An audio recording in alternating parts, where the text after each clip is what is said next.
Hey guys, welcome back to my channel. Before we dive into the video, make sure to subscribe and ring the bell icon. Let's dive in. The text came in while I stood outside the apartment I used to call home. Locks changed. You don't have a home anymore. My mother's words. No greeting. No hesitation. Just that. I stared until my reflection blurred in the screen. Then typed back. How funny you think they are. Haha. What if the family that locked you out begged for mercy 2 days later? 2 days later, their lawyer emailed. We have a problem. Call immediately. I smiled. By then, the problem wasn't mine. You never notice betrayal as it happens. It seeps in quiet, polite, until the knife is already there. My family taught me that. They didn't shout when they cut me out. They whispered. Planned. Smiled through it. It started when Dad died. Suddenly, I wasn't the son. I was the threat. Mother moved fast. Switched accounts. Sold assets. Changed locks. My younger brother, Daniel, followed her lead. They called it restructuring. I called it inheritance theft. But I didn't fight back. Not yet. Have you ever been erased from your own life by the people who raised you? You don't attack people like them with rage. You let them build the noose themselves. I used to think family meant loyalty. That was my mistake.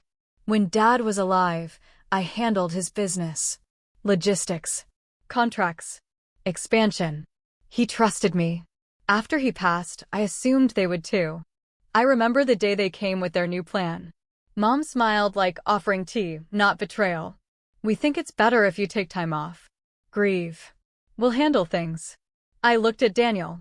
He couldn't meet my eyes. That's when I knew. The meeting wasn't discussion.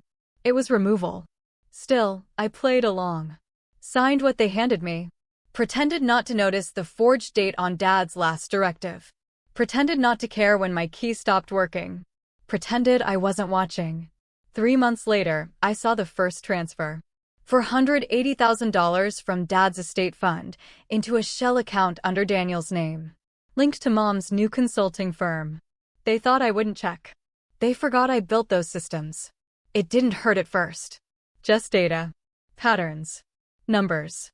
Until I saw Dad's name on a falsified signature form. That's when the pain became personal. Not because of the money. Because they'd rewritten him.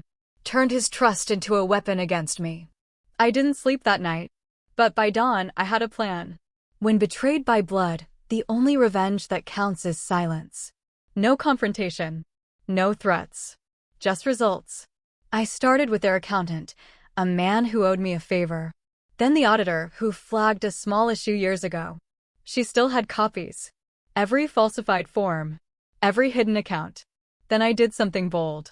Offered to help them. Told Daniel I wanted peace. He believed me.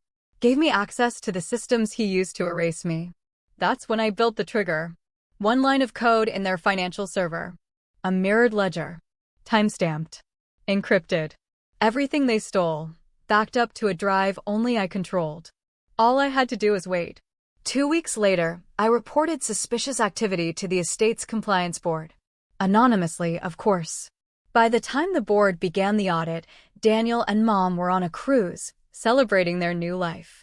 When they docked, their cards didn't work. Accounts frozen. Daniel called. Something's wrong. The lawyers. I hung up. A week later, the email from their attorney. We have a problem. Yes, they did. Their firm launched an internal investigation. Fraud. Document tampering. Misappropriation. The same lawyer who helped bury me now begged for my cooperation. I met him in a glass office downtown. He looked nervous. Your mother and brother claim you set them up. I smiled. If I had, you wouldn't have found evidence this clean. He didn't argue. He knew I was right. 3 months later, they stood before a judge. Pale. Desperate. Humiliated. Their lawyer asked me to testify in good faith. I did. Calmly. Precisely. Every fact. Every date. Every signature. Mom avoided my eyes. Daniel tried to smile, that fake grin from childhood when he broke something and hoped no one noticed. The judge called it what it was, embezzlement and forgery. The estate reverted. Every dollar they took, gone. Properties transferred back. Their names blacklisted. When we walked out, Mom finally spoke. "You've destroyed this family." I met her gaze. "No. I just showed you what you built." The next morning, I changed my number. Moved into a new apartment. Smaller. Simpler. But quiet. I unpacked one box. Dad's old watch. And the letter he wrote years ago.